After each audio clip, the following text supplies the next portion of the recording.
Hello, everyone. Thanks for joining tonight. Glad you're here. How's everybody doing? How is everybody doing? So, listen, we are in part 4 of Dominate Your Season. This is a month-long series. I have been doing the entire month of July so that I could really help you be intentional. Oh, intentional. How about that? Intentional about dominating the season of life that you're in. It doesn't matter what season of life you're in. You can always dominate your season. Got it? So, I am going to be unpacking tonight why having goals is just not enough.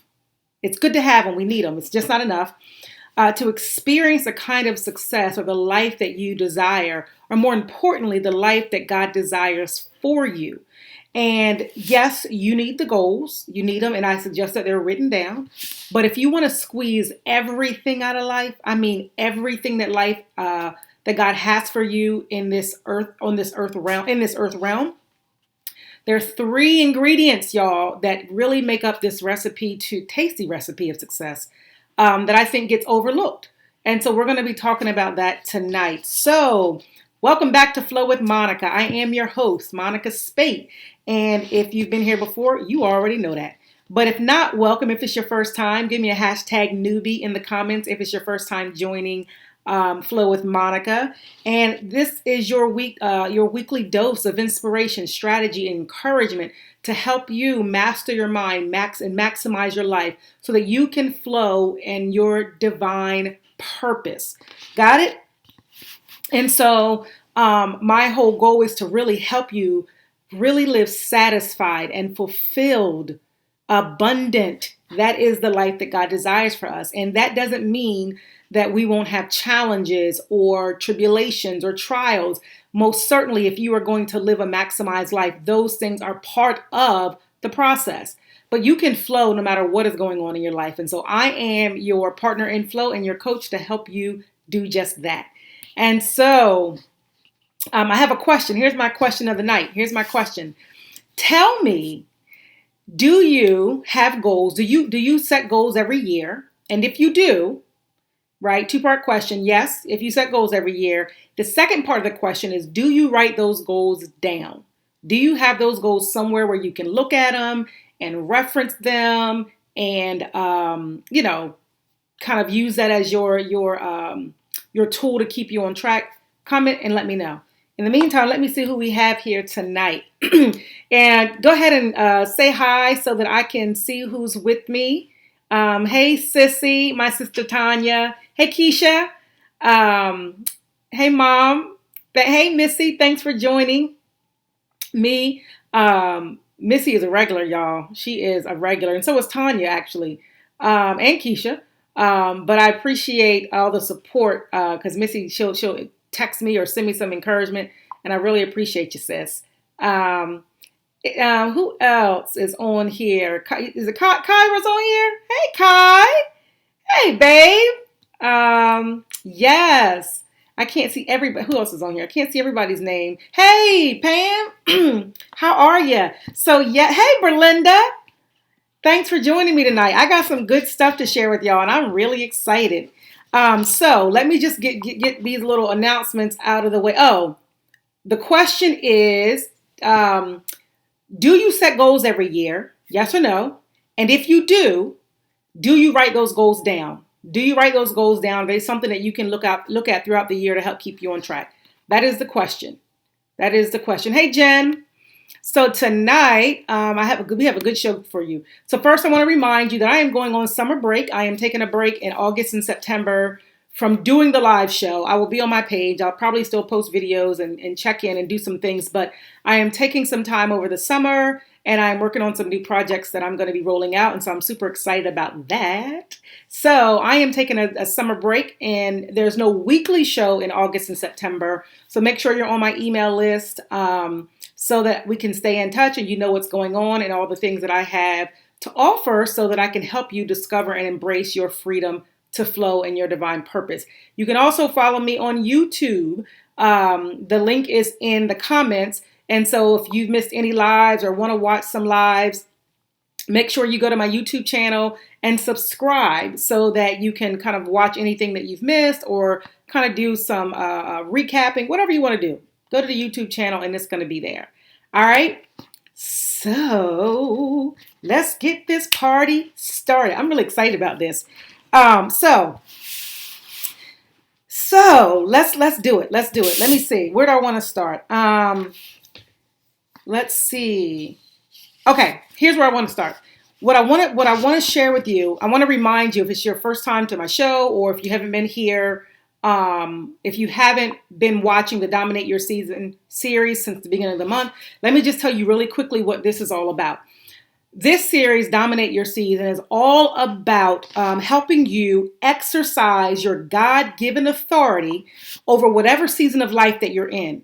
Right? The goal is that when you dominate something, it's your commanding influence that really, your commanding influence and your authority over your circumstances that allows you to kind of dominate them, right? You don't allow your circumstances and things that are happening in life to bully you, but you make them subject to your authority and to your commanding influence, the authority that God has given you. So yes, things will come up. Yes, challenges will come. It's necessary. They're needed. They help us grow, all that good stuff. But we should not be falling apart when things happen, when a storm happens, because, we don't know what to do. So this series is all about helping you with tools and strategies to dominate the seasons of life that you're in so that you can experience the life that God intended for you. So let's see if we have, let me see what I got. Let me see. Who do you set goals? Let me see. Tanya says, I set goals throughout the year. Don't usually do the New Year goal setting, but rarely write them down. Okay. You're not alone. Full transparency. Missy says, think of goals, but never write them down. Previously, too many distractions in the past. Okay. No, but now I do, is what Keisha says. And let me tell you, you are not alone. Most people don't. They have them in their head or they kind of have an idea of where they want their life to go. And so, that's cool. But, we live extraordinary lives, right? So our goal, we're going to live extraordinary. We're not doing what everybody does. We want to live a life that is extraordinary so we can experience extraordinary in our life. Jen says she wrote hers down, but not until March or so. That's cool. You got them on paper. Goal once a year in November. Okay, good. So this is good. So tonight's going to really going to be helpful for you because I'm going to be talking about something that I think gets overlooked, right? And I want to share this study with you. I want to share a study that I found. So first I'm going to tell you that if you, Kyra says she's been writing her goals on her phone mostly. Okay, cool. If you do not have your goals written down, I would highly suggest that you do. Not only do I suggest that you write them down, I also suggest that you review them, if not daily, often. Even getting in the habit of rewriting them consistently. Like I would rewrite my goals, the same things over and over again, because it does something in my heart and my mind that reminds me of what I'm trying to accomplish and achieve. And so that's just a practice I want you to think about. But let me tell you about this study. There was a study done by a professor at Dominican University in California, and she gathered 267 participants and she put them into 5 groups so she could track them, and she tracked them over several weeks, right? And they were in different industries, different countries, and what she did was have them all, I think she had different groups write their goals down, and I think some of them didn't. But here's what the study revealed. One of the major discoveries of her study was that the mere act of writing down your goals actually boosted their achievement by 42%, y'all. Just writing them down boosted the achievement by 42%. So I'm just saying. So there's a lot to be said, right, about writing your goals down. And I'm not going to really get into goal setting today and the importance of it and all that. I want to talk about 3 other things that need to go along with goal setting that's often overlooked, that I'm telling you, if you get in the habit of this, oh my goodness. I wish Sherry was on here because her hashtag is no more wasted days. It really does help you have no more wasted days. That's not my quote. That's Sherry, but I'm going to steal it from her tonight. So, because it's true. It's true. When you are clear about what you're called to do and what you need to do, you don't waste time. You know when to say no to stuff. Now, it doesn't mean that you're going to perfectly navigate through the entire process, but what it does mean is you always have that lighthouse in front of you that is pointing you in the right direction. And without having that, you're all over the place. I talked about this a few weeks ago about when you have a clear vision, right? The Bible says when people don't have a vision, right, they perish. Right? And so what he's saying is they cast off restraint. There's no discipline. When you are not clear on what God has called you to do in any season of your life, you will chase the next best thing. You will find the next business opportunity. Oh, this looks good. Let me try that. You're all over the place. All right. And we don't, hey, Sherry, I'm glad you're here. That's what I was talking about. Sherry Thompson, who talks about no more wasted days, and goal setting is one of the things that helps you not have wasted days. But these 3 strategies is really going to take it to the next level. So here's what I want to do. Somebody tell me, because I'm going to use y'all tonight. Somebody tell me a goal that you have this year that you want to see accomplished by the end of 2020. All right. Tell me something that you want to see happen by the end of 2020. Okay. So if you haven't written your goals down, the chances of you having written these other 2 things down that I'm going to talk about is probably slim. So I really want to talk about this. Let's hop into it. The first ingredient in this tasty recipe of success that I want to talk about is the one thing that I think people forget when they're writing goals. They write their goals down and they'll look at them and that's good. But one thing they often forget about is a strategy. How do you plan to get this thing done? I am telling you, this is a one thing that has really just changed my thinking around how I approach life and accomplish life. It's really being really clear about what is my strategy to get things done. Now, I'm going to share something with you that might sound a little bit different, but the way that I approach goals and strategies are different. And so Mima is a good example. She said one of her goals is to lose weight. Kyra says to find my purpose as well as going back to school. Start my family child care center. Here's what I'm going to ask you. Those are good things, right? But the question I want to ask you is why? What are you wanting by losing weight? What are you actually wanting? Not even why you want to lose weight. What are you actually wanting by losing weight? Because your goal really is the thing that you are pointing towards. Your goal is simply the outcome that you want. Right? And the outcome isn't just probably losing weight. There's a different outcome. Is it to feel better? Is it to move more freely? Is it to look good in your clothes? Like, what is the outcome that you're wanting? What is that intrinsic desire that you have by accomplishing the losing, by losing the weight? Makisha, to do 2 events a month. I'm glad you put that on here, Makisha, because we're going to talk about where that fits, right? And I'm going to help you think through goals and strategies very differently. So Mima, okay, to be healthy. So Mima says, look, I want to lose weight, but my real goal, the outcome that I want in my life is health, is a healthy outcome. That is the outcome that I want in my life. That is the real goal. What we often do is we look at things like losing weight, exercising 5 times a week as goals. And they're really strategies. It's really how you're going to get to the point, get to the outcome of being healthy. And so I want you to think a little bit differently about goals, because when you think about goals, they should be it should be a deep desire that you have. There's something that I want really deeply from executing and accomplishing this thing. All right. And so healthier, feel better physically. That is the goal. So the goal is I want to feel better physically and I want to be healthier. That's the goal. Now the strategy is, how are you going to get there? How do you do that? Well, one way to do that is to lose weight. One way that you can be healthier is to lose weight. Is it a certain number? This is when you get into really defining the strategy, right?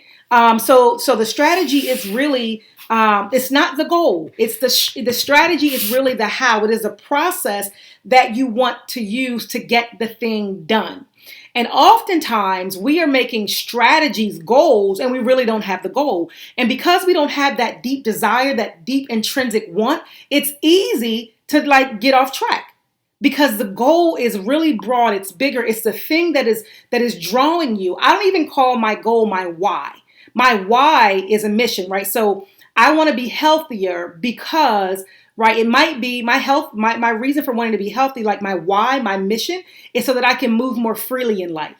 Like, so I don't want health for health's sake. I have a mission to move, and to play with my grandkids and enjoy them. That might be the why, but what I'm wanting is I want to be healthy.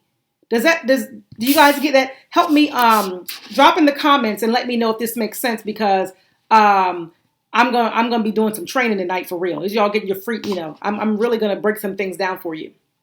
And so your strategy, right? Your process is what you're using to accomplish the outcome. The outcome is losing weight. The outcome is being healthier, feeling better physically. And the strategy, one of the strategies is to lose weight. Another strategy might be because you can lose weight a lot of ways, right? Another strategy might be to, cut back on my carbs. Another strategy could be exercise. So it's not as broad as your goal. It's more narrow. So now you have this process. I'm going to exercise. I'm going to eat differently. And I'm going to drink more water. Those are the three strategies that I'm going to use to lose weight. Now, let me tell you why this is important. Because when you're clear on those three strategies that you're going to use, what you stop doing is looking at everybody else's stuff. So if you know you're gonna eat healthier, and maybe your health plan is going to be eating, 3 meals a day and eating, mostly vegetables and fruit. I don't know, making something up. And you're going to be doing exercising, 3 to 5 times a week. Let's say 5 times a week for at least 30 minutes. And then you're going to drink, 64 ounces of water a day. That's your strategy. So when somebody comes to you, now you're clear. My goal is I want to feel better. I want to be physically fit, and I want to be healthier. I have my 3 strategies. So when somebody comes and says, girl, let me tell you about this new tea. Girl, that thing makes your stomach flat in 20 seconds. Yes. Girl, let me tell you about this new such and such and such and such. Right? Well, I'm clear on my strategies. These are my 3 strategies. And tea doesn't include any of it. Now, you could include it in the eating plan. If it's part of the eating plan you want to do, by all means. But what it does is it keeps you from trying I'm going to try the South Beach diet. I'm going to go over here and try the keto diet. No. I'm going to try, go vegan or plant-based. No. No. Here's what I'm going to do. I'm eating 3 meals a day. When I'm done eating, I'm going to stop. I am going to exercise 5 times a week, and I'm going to drink 64 ounces of water. I'm keeping it simple, and I'm keeping it clear because I know the strategy to get me to this goal. Because all these other things that don't work, or they might work, right? Or you don't know if they work. It's a learning curve with all of that. So you got to make sure that you understand how you're getting to your goal. You got it? And this is one of the things that helps you not be all over the place and get frustrated, right? You get frustrated because all the things that you're doing aren't working. Well, if you don't have a clear plan, a clear strategy of how you want to get there, and we'll talk about execution in a second, a clear strategy of what you're going to do, you will chase the next shiny object. I promise you. You know how I know? Because your girl's done it. Trust me. I'm with all of you, right? One of my goals for 2020 is to lose weight, right? To get healthier.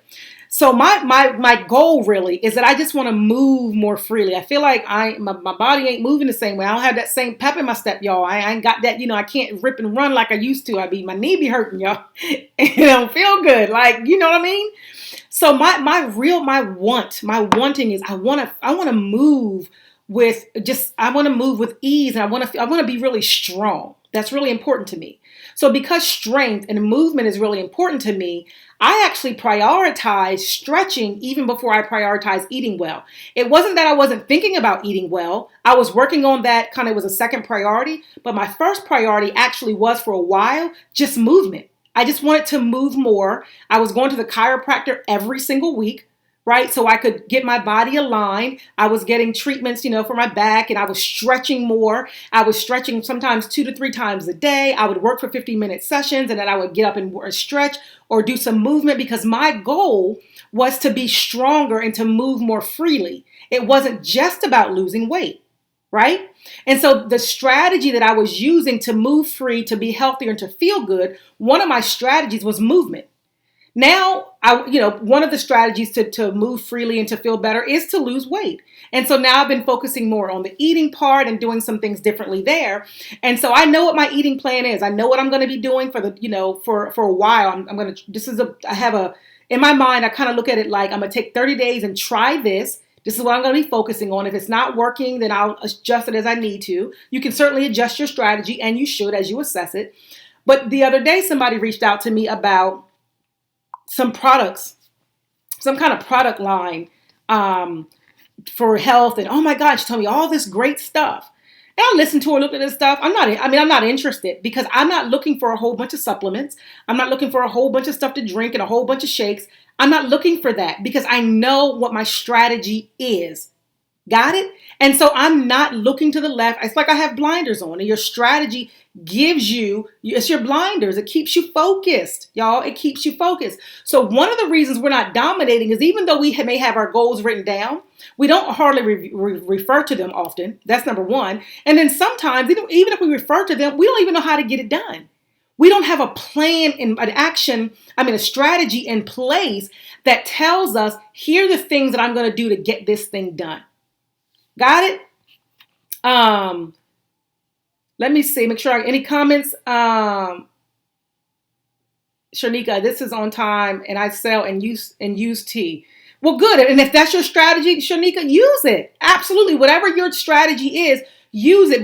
But make sure that if that's your thing, when all these other things start coming in and trying to get you to do other stuff, not at all. Now, if you want to add some things to your plan and your strategy and adjust it along the way, absolutely. The point of having a strategy is that you have kind of a clear picture of how this process is to look so that you, again, are not all over the place. All right? That's the first thing is strategy. Y'all got that? And this ain't new. Y'all know I always got to go to the Bible. This is not new. When David had a goal, his goal was, I really want God to have a place where I could put his Ark of the Covenant, which was kind of God's presence. It was represented by the Ark of this, like an ark. So David's like, listen, I really want to have a place where God's presence can reside. And so he wanted to build a temple, right? His goal was his deep desire, his deep want was, I want this place for God, his presence to reside. And so he wanted to build a temple, but it wasn't his job to build a temple, right? It was his son Solomon's job to build a temple. And so David already had the plans. We're going to talk about that next. David already had the plans, but Solomon had to have a strategy. And his strategy was, one, let me collaborate. If you can read this story in 1 Chronicles 28, I think. Is it? Yeah, 1 Chronicles 28 and 1 Kings chapter 5. You can see Solomon's strategy. First thing he did was he collaborated with other kings and other places to say, hey, I'm going to collaborate to get the materials that I need. The second thing he did was develop a labor force with leaders. And he's like, okay, my strategy to get this temple built is going to be collaboration. It's going to be to develop a labor force. It's going to have leadership in place. And so that when somebody came and said, let me tell you something, Solomon, we can give you a pole building for $19.99. You know what I'm saying? He's like, nah, I already know how I'm getting this thing done. This is my strategy. Got it? Now, the second point that I want to give you tonight, the second point that is so important when you are really wanting to experience success in your life and goals are just not enough. Goals are really the baseline, but you got to build. You got your goals, your deep want, your desire, right? You have your why, which is really your mission. Why I'm really wanting this, right? You understand why it's so important to you. Now you have your strategy, the process you're going to use to get this done. The next thing you got to have, oh my God, this is so underrated. You have to have an execution plan. And I'm using the word execution and not just action, but execution. In other words, you got to do something. You have to have a plan, a step-by-step plan in place to get it done. Now, let me give you an example. Let me explain to you how your execution plan is different than your strategy. Makisha said something earlier. Let me see. Where'd she go? Makisha said something earlier, and I want to go back to it. Let me see if I can find her comment. She said she wants to have, she wants to do 2 events a month. 2 events a month, right? So 2 events a month isn't really the goal, right? That's part of, so you have to identify, why do you want to do 2 events a month? Are you trying to increase your income? Are you trying to increase your impact? Are you trying to get, do you want people to know more about your product? Like, what is the goal that you now have the strategy of doing more events? Okay. Now, when you look at your plan, all right, your plans are the specific steps you're going to take to propel you forward. Now, here's the deal. Most of us are executing some kind of plan anyway. We don't always know it. But it is so important to know what the plan is. Let me tell you why. Because when you know what it is, and I suggest writing it down. I don't care if you type it, if you use an app, whatever you got to do, write it down. Let me tell you why. Because when you write your plan down and you are clear on what this plan is, you know exactly what you're supposed to follow. Let me give you an example, y'all. The 10 Commandments. That was God's plan for mankind to live in harmony with Him and to not sin. It was a law. He was like, look, here are the 10 things that you need to do. You need to not do this, this, and this. I'm writing this down so that you understand what it is that you need to do. All right. And so, for instance, when you think about your execution plan, all right, you're thinking about the steps that are going to propel you forward to the goal. Now, you know what your goal is. You know what your strategy is. So you should be narrowing things in. You go from broad to a little less broad. Your strategy still, is a little less broad. Now you got these actual steps. All right. And these steps are telling you what you need to do on a daily basis. There's no reason that you should get up every day and not know what you're going to be doing. You should know. Even if you don't do it, you should still know what it is that you need to be doing, because there are times we don't feel like it. We allow our flesh to get in the way and our emotions. That's normal stuff. We'll work through all that. God to grow us. It's grace for that. But you should still have a plan. Yes. Listen. Proverbs 16:9 says this: we make our plans, but the Lord determines our steps.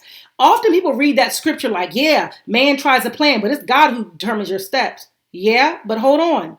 We make the plans. That is within our authority. God has given us the ability to think and to reason for a purpose so that we can make plans.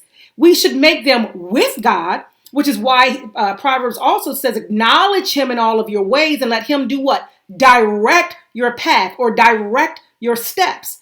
But we should be acknowledging Him and making some plans. If you are not making plans and you think God is going to come down here and tell you everything to do and there's no work on your part, you're sadly mistaken. You have to do the work. Life is not just, you don't just come here, live, and just think, you're going to just, success is by osmosis. You've got to do your part. When you're doing your part, success really is built into the consequence of your actions. Success is not hard. It really isn't. It's the decisions that we make or don't make that really determine whether or not we're going to experience that success that we're looking for in our life. All right. And so Psalms 37:23 says this. Hey, y'all know this. If my church people out there will know this. The steps of a good man are ordered by the Lord, and He delights in His way. The steps are ordered. The steps are ordered. All right. We're finite beings. We don't know for sure if everything that we're planning and doing is right. And we don't have to. Because what this scripture is basically saying is He will lead our steps. And if we step wrong, God will course correct. Sometimes you need to move, execute the plan, and allow God to course correct if you're wrong. If you ever do anything and think you're going to do it right all the time, then you're living with pride. And God resists the proud, and He gives more grace to those who are humble. In other words, those who understand, they have a view of themselves that I am not God, and I can do what I know to do based on my relationship with Him, the level of my faith, all of that. But I'm going to trust God to course correct if I get off track. God wants you to be successful even more than you do. He does not take pleasure in you not living the fullest life that He's designed for you. Right? So plans. Let's talk about planning. All right. Let me give you an example. So now we know we got the losing weight, right? So we know the losing weight is being healthy is the goal. Losing weight is one of the strategies. And exercising is a strategy that we're going to use. And drinking more water is a strategy. So now what is the plan to lose the weight? The truth is exercise doesn't really make you lose weight. That's a whole other conversation. But I'll just say this. It does help. It helps with the calorie burn, and it helps with your metabolism, right? And revving up your metabolism so that your body can burn faster. But let me just say this. So exercise is really important for health. So let's say losing weight, right, is a strategy you're going to use. So maybe the steps are to being healthier, right? The steps to this strategy is I am going to cut back on eating fried foods 5 days a week, right? You're really specific. Here's the steps. 5 days out of the week, right? I'm not going to eat certain types of food. I will allow myself to do such and such, 2 days a week. And exercising, maybe the action steps, the steps that are going to propel me forward. My plan is this. For the next 30 days, I am going to exercise at least 30 minutes a day, 5 times a week, including stretching and whatever, right? These are the steps that I'm going to take. So if you know these are the steps that you're going to take, right? You know this. You know that you've got to build into your day and into your calendar those steps. So if you don't live, and if you're trying to be successful in life and you're not living by some type of system that has blocked off your time so you know what you should be doing, you are living, how do I say this? You're not living to the potential that you have. You're not going to maximize the potential of your time, of your day, of your gifts and your talents, because all of those things have to be disciplined. They have to be disciplined. And so you've got to take the responsibility to develop a concrete plan for the strategy that you now have, right? So here's my plan. And so when you have this plan, all right, so let's say your plan is I don't eat, fried foods or sugary foods 5 times a week. Let's say that's the deal. And your girlfriends are inviting you to a party. And I've been there, done that, y'all. Trust me. They're inviting you to a party. And they got all kind of fried appetizers, all kind of fun stuff, whatever. You know what your plan is. You know you have a goal. You know what you're trying to get done. You know part of it is to lose weight. And you know that eating is 80% of that. 80% of weight loss comes from food, right? So now you're at this party. Now, you might still eat, but you're going to feel very different about that the more you do that because you have something in view. Now, if you don't have a plan at all, trust me, you're probably going to eat those fried, that calamari or those fried egg rolls or whatever it is that is in front of you, because there's nothing to guard you, to guide you, to be your guardrails when you're out in public with people, because you don't have a plan. You just go out and you don't have no plan for eating. If you know that your husband wants to take you to a restaurant and you know that, you're not eating fried foods or sweets for 5 days a week and you're going on a Wednesday, you better check that menu before you go, see what's on there, and you have a plan of action before you get there. This is so important. Would Sherry say, don't talk yourself into a cheat day? Absolutely, because I do it all the time. I'm working on it now. Thanks to Missy and her group, I am so much better about, my disciplined habits around my eating and exercise. I am nowhere near where I want to be, but I'm not really not where I was 3 or 4 months ago. And why is that? Because I have a really clear plan. And when I don't follow through with it, right, I have to regroup. I say, okay, I go back to the drawing board. Is this sustainable? Is this a strategy that I want to continue to use? Does this strategy align with this timing of my life?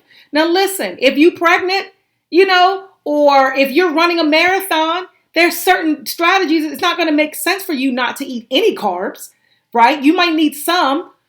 So you got to look at what season of life you're in. You got to understand all of that, because your strategies and your plans, your execution plan has to also match the season of life that you are in and your purpose is in.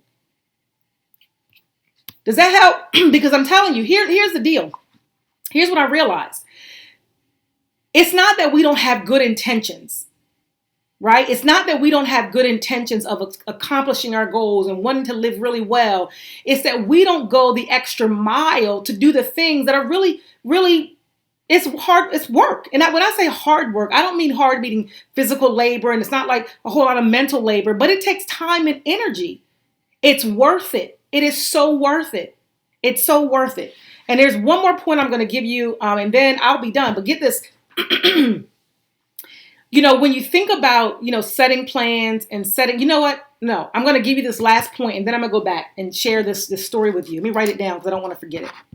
I'm writing it down real quick because it just came to me. Okay. So, here's my last point. First point, strategy. Second point, you got to have your steps that are going to propel you forward. It is so important because if you don't, you will be all over the place. Your emotions, you'll give room to your emotions, room to people to throw you off track because there is not a plan in place. All right? It's like a house with a blueprint. When they built our house years ago, right? And we had a plan of how things should be. When I came into my house and they had the wrong floor down, I kindly called them and said, hey, this is not the floor that we picked. I already knew what the plan looked like. I knew what it was supposed to look like. I had a plan and they just messed up. It's cool. So they put the right thing in. But I could point back to the plans that we had already laid out for how the things should look. All right? So that plan kept them on track and it kept us on track. All right? So you got to have your blueprint. You got to have your blueprint, y'all. All right. So the last point I want to make in our tasty recipe of dominating our season is accountability. Now, I talk about accountability all the time. Y'all know I do. And I probably always will because it is one of the keys to success that people, including myself, we don't always like. We don't always like to be accountable because then, we can't do what we want. We can't be all over the place. Somebody's going to rein that thing on in. They're going to be like, hey, didn't you tell me that you were only going to work on this project this quarter of the year? So why are you over here doing that? Yeah. Oh, yeah. You don't want to hear that, right? Let me tell you what accountability is. I've said this before, right? Accountability is really accounting for your ability, right? So the etymology of the word accountability is really to be liable or responsible to be called to account. That means you're answerable, all right? You have to answer someone. You have to account for what you say you're responsible for. You're liable for something, all right? And so accountability is not someone telling you what to do. That's a parent. That's a teacher. All right? So accountability is not someone telling you what to do. It is you choosing to give an account for your ability. You choosing to give an account for what you said you were going to do. It is you choosing to answer to someone about what you said you were going to do. That's accountability. And nobody likes, well, a lot of people don't like, I know I don't like to be, I don't want to be told what to do. Sometimes it's necessary, right? Excuse me. Get my hand sanitizer, y'all. Sorry. But the truth is, it's even harder when you make the choice to be accountable because now you're saying, I am disciplining myself to give an answer for what I said I was going to do. And let me tell you, without accountability, right? Without accountability, you will live a low-level, mediocre life. I can guarantee it. I can guarantee it. I can guarantee it. Even Jesus was accountable to his Father. Even Jesus was accountable. So I don't know what makes us think as human beings that we don't have to be accountable to people. And it's necessary. And accountability, y'all, it's a blessing. It is a blessing to be accountable. Let me tell you something. My husband and I have project management meetings on Wednesdays. He's my boss a lot. And so I have to account for the work that I do. I have to take what I'm doing to my husband. And he wants to know, what am I working on? What did you get done? Did you send this email? Why didn't you see it? Send it. Monica, you're wrong for that. You got to make sure. Yes. And I don't like it all the time. But it's a blessing to me. I would not be able to continue to move in freedom and move in my flow if I was not accountable to my husband, accountable to people. Even in my health journey, I'm a part of a group that helps me be accountable. Okay? And it's important. Listen, I'm going to tell you what happens. I talked to you earlier, right, about how Solomon, David had a deep desire to want to build this temple, but Solomon was the one who had to build it. David actually had plans already written up. So Solomon didn't even have to make the plans. David already had the plans written up. All Solomon had to do was put his strategy in place and execute, and then be accountable to God. Right? Now, here's what's interesting. He had leaders around him that he was supposed to be accountable to. He chose not to be accountable to. He had God who he should have been accountable to. He was not accountable to God. God told him, don't build a mountain and go worship a whole bunch of other gods. But he not only did he built this mountain, and all of his wives, they worship a ton of different gods. A lot of things that God said, no, you're responsible to answer to me for some of these things. Solomon was like, no, I'm good. I mean, he didn't say, no, I'm good. But basically, he chose not to be accountable. Do you not know the entire book of Ecclesiastes is a book of a book of someone? They're almost, it's one of the most depressing books in the Bible to me. It's a book of someone who did not live accountable, and he's telling us, here's what happens when you do your own thing. Life is a vapor. All of your wealth, all of your riches don't even make you successful. It makes you wealthy. It makes you have money, but it doesn't make you whole. It doesn't give you peace, right? Freedom and flow is not about the stuff that you had. It is a life that you get to live. It's a fulfillment that you get to enjoy. Solomon had everything except fulfillment because he was not accountable for his decisions, his behaviors, his actions. Who are you accountable to? Who are you accountable to? All right. And I read this today, and it was interesting. Somebody said, take accountability. Blame is the water in which many dreams and relationships drown. Blame is the water in which many dreams and relationships drown. In other words, when you're not responsible for what you say you're going to do, what we often do is blame somebody else. Well, if they had done this, I would have been able to. No. Take responsibility, fix that thing, do what you got to do with it, and get yourself back in order and keep it moving. You fell off. We all fall off. Now get back on and keep moving. It's not about perfection. It is about progress. All right. And so you have got to have now you only need accountability anyway. But this is really important if you desire to live a life that God speaks of in John 10:10, a life that is satisfying, that is rewarding, that is overflowing, that is abundant, that is fulfilled.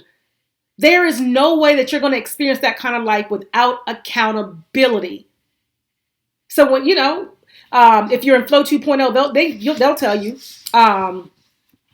what I'll put posts in the group. Tell me what your top 3 priorities are this week. What are you working on this week? What are you trying to get done? That's not so that I'm just being, annoying. It's because I am helping the members in that group, the students that I have. God has given me the pleasure of coaching. Right?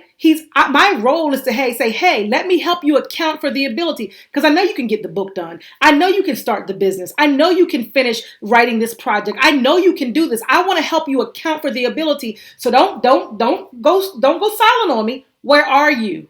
That's what God did with Adam in the garden. He said, hey, you got to be accountable for your decisions. I told you not to eat of the tree. You did it anyway. Now I'm looking for you. Hey, Adam, where are you? You have to account for the decisions that you've made. Where are you?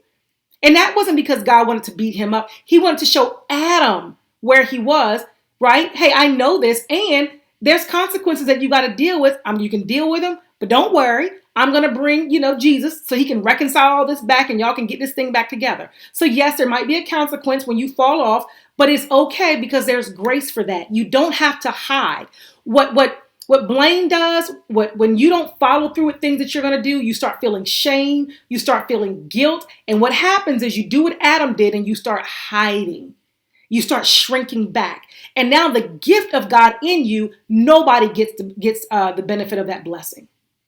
It is a trick of the enemy to make you feel guilty and ashamed of making a mistake because you fell off. No, be accountable. Take the time to find a group of people, a circle of people, listen to me, that are not going to let you keep making excuses for why you can't get something done. No. No excuses. I think Taj is on here. I think Taj is, and she's not just my sister, my girl, my business partner, I love her, but she holds me accountable. When I'm like, Taj, I don't think I can do it. Monty, cut it out. She called me Mopsy. Mopsy, you can do this. Or did you follow through with this? No, but no, it's no buts. Like you just didn't do it.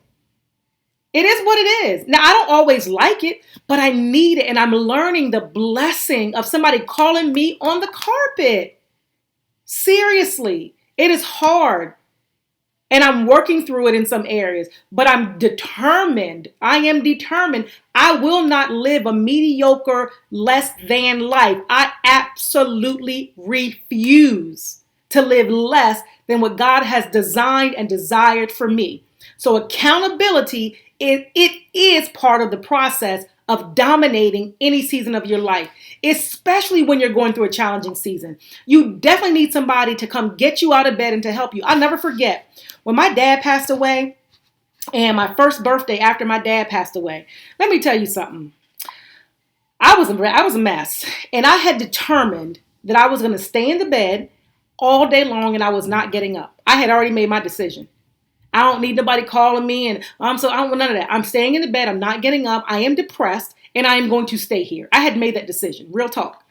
And I told Carlton that, like, I don't want no friends. I love my family. I didn't want, no. I wanted to be in my moment, in my pity. It wasn't even a pity party. I was grieving, and I wanted to just stay there. I didn't have the energy. I didn't feel like it. My emotions I just didn't feel like it. And so, tell you what accountability partners will do. I'm laying in my bed, and I'm covered up. I don't think my room was clean. Because it was just a mess. I was struggling. I was grieving deeply. And Tasha and Mama Rose, I call her Mama Rose, come and jump in my bed on top of me and say, hey, you got to get up. And I pulled the cover over and said, no, I'm not getting up. Like, I'm not going anywhere. Oh, yes, you are. You're getting up out of this bed. You will not stay in this bed all day. This is not what we do. Yeah, you're struggling. Yeah, you're grieving. But you do have the ability to allow God to do a work in you to get your hips out of this bed. They pulled me up. And guess what? I allowed them, because they can't make me do anything. But what they did was they reminded me of who I am and who God is in me. And they would not let me sink into a deeper depression. They didn't make me. They gave me an opportunity for me to account for my ability. And my decision was to respond and get out of bed. Nobody can make you do anything.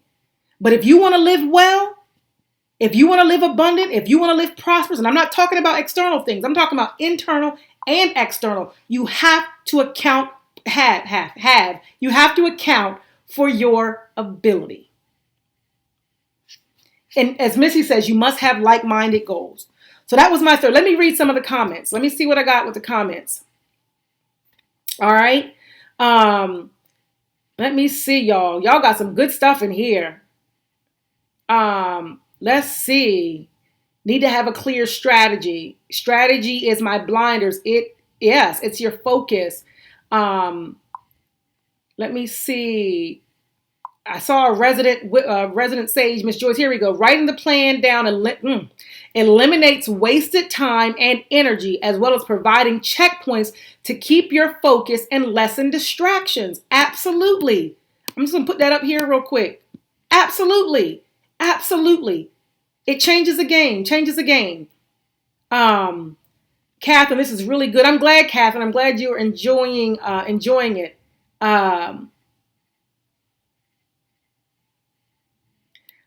Ms. Joyce says again, speaking of accountability, it is oftentimes difficult for leaders who fail to remember that they are not above being called to task, yes, or confronted about accountability for actions, words, behaviors, and decisions. Let me tell you something, especially if you're a leader. Your leadership is only to the height of your accountability. You will only rise to the height of your accountability. When you can't be held accountable, when you are above, anybody telling you what to do, and anybody holding you accountable, you're above answering to people for what you say, do, your behaviors. You are not, I don't care what you think, you are not a healthy leader. And people are not following you because they respect you. They're probably following you because they're afraid of you. And there is a difference. So if you're a leader, or you're in any leadership capacity, absolutely you should be called out on carpet. It doesn't have to be disrespectful. It could certainly be respectful. As a matter of fact, if you look at David, His closest men would often tell him, no, no, no, no, no. When he slept with Bathsheba, Nathan the prophet said, no, you're wrong for that. We should, and here's the thing, we should want to be held accountable. That's the person listen, accountability is love, y'all. Somebody put that in the comments. Accountability is love. Do you know how hard it is to check somebody when they're doing something that you know is not the best for them, or you know that you're trying to pull them out and say, hey, you're making excuses? That's not an easy thing. So the fact that they're willing to be uncomfortable and to challenge you in some areas and to help you account for your ability, that is love, y'all. Listen. Sherry, this is helping me. I have truly shifted in my no more wasted days mindset, but had gotten away from the accountability. Will help me not to run away with all the with all the areas of the vision. Y'all, I'm telling you. Woo. And listen, accountability also keeps you on track, right? Because they're pulling you in. Ho, you're over here. You're chasing something else. Come on back over here. Here's a plan. Here's a strategy. All right. Let's see. Miss Joyce, a true friend will be honest, sometimes brutally honest, to hold you accountable. Exactly, because they genuinely want you to grow and succeed. Listen, my Flow 2.0 students will tell you, it is. This is no. I dream about Flow 2.0. I dream about the work. I dream about the students. I dream about the people that I'm serving. It is really important for me to see the people that I know God has called me to succeed. That's really important. And so I'm asking questions. I'm always asking questions. You know, what do you think would help you here? Or what is the benefit here? Because I want to see God do the work in their life. That is really important. And so it is my responsibility to love them into that place through accountability. Listen, and Missy says, you must have like-minded goals. Absolutely. Listen, pigeons and eagles, they don't hang out together for a reason. I'm going to leave that right there. I'm just saying.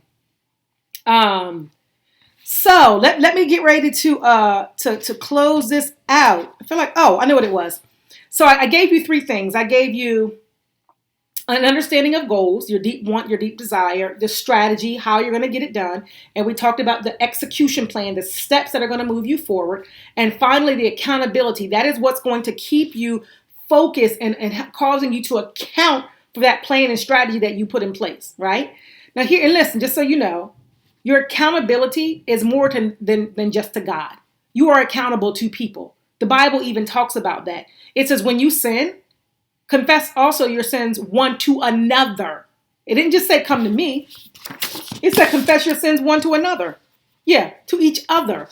Because we need each other to hold us accountable. It's so easy to say, I'm going to repent. I'm going to talk to God, because you visibly can't see him. So it's easier for you to make excuses about what you're doing. But if somebody's in front of you, right, and can talk to you, a little more challenging. Now listen to me, all right?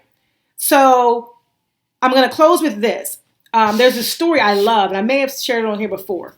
So the story is that there were 2 guys, and I think I've shared it here before, but anyway, I'm going to share it again. 2 guys in a lumberjack competition, right? An older gentleman and a younger gentleman, right? And the older gentleman, so, of course, the younger gentleman was like, I'm going to chop down more trees because I'm younger, I'm stronger, this man is old, he's been doing it for 1,000 years, and I'm going to win, all right? So as the story goes, they go off and start chopping these trees, and it's like checkpoints, one tree, and you finish that tree, and you go to the next tree. And so they're going to these checkpoints. And so the young guy, he's chopping and getting it done. He's making that thing happen. He's moving at the speed of light. And so he passes the old man sitting on a stump, right? And he's like, I'm way ahead of you. This man's sitting on a stump. So he's feeling himself now. Like, I got it. Like, I got this. I'm good. Right. So they finally get to the finish line, and the young gentleman, he lost. He didn't chop as many trees as the older gentleman. And so he goes to the older gentleman and he says to him, he said, what's up? How did you beat me? He said, because when you thought I was sitting on the stump doing nothing, I was sharpening my axe. And winning this competition is 80% sharpening the axe and 20% chopping down the tree. And the reason I share that is because planning and strategy and getting clear on God's vision for you and leaning into Him to get the understanding and the clarity that you need is 80% of the work. That is sharpening the axe. And then you only need to do 20% of execution. If you are doing 80% execution and only 20% of sharpening your axe, you will, mark my words, burn out before you get to the end of the race. And you should not burn out. God's work is not exhaustive. It's exciting. It's exciting. It's exciting. I've been told a lot. Sometimes I don't execute fast enough. And some of that is true. But let me tell you something. I have learned the art of sharpening my axe. And I want you to learn the art of sharpening your axe. You don't have to be normal. Don't do what everybody else does. Follow biblical principles. Take your time. Get clear so that you can get moving in the right direction, doing the right things. And then, my friend, you will get results. Extraordinary results. So I'm going to say this. I don't hardly do this, but I'm going to say this. Listen, I'm actually tomorrow. So you guys know I have a monthly coaching program called Flow 2.0. And so what I'm doing with our students there is I am actually taking them through what I call VIP, Vision Implementation Planning. And I am taking time with the students inside of Flow 2.0. And I am starting tomorrow night is going to be our first live call where I'm going to help them look at their goals for the rest of this year. Just look at 2020 and help them develop the very things we talked about tonight and coach them through the process so they have their clear goals, clear strategies, clear plans, so they know what they need to be doing every single day, or at least most days, right? And as that's happening, the accountability portion, of course, we have our own group where I'm going to be checking in. You can ask questions. I'm going to be offering opportunities for them to just do a check-in on a live Zoom call so I can look over some things if they're struggling with it, because I want to see that happen. If that is something that you want, if you want to be a part of that community and you're ready to kind of look at the rest of this year and really lay out what your goals are and really get that thing done, if you're interested, then go ahead and type me in the comments or send me a direct message and I'll reach out to you and see if you're a good fit for Flow 2.0. But I'm telling you, I'm excited about it because COVID, racial injustice, crazy leadership in our country, none of that is going to stop me from doing what I know I need to do. It's all distractions. And because I have my beacon of light pointing me to the outcome, yeah, it doesn't mean I don't get distracted on some days. It doesn't mean that I don't have rough days or rough weeks or rough whatever. But because I have these plans, I know how to bring things back in and keep going forward. Woo! This was good to me, y'all. I enjoyed myself. Okay, Shanika, DM me, and I'll go ahead. I'll reach out to you. And we'll set up some time to chat real quick and get you going.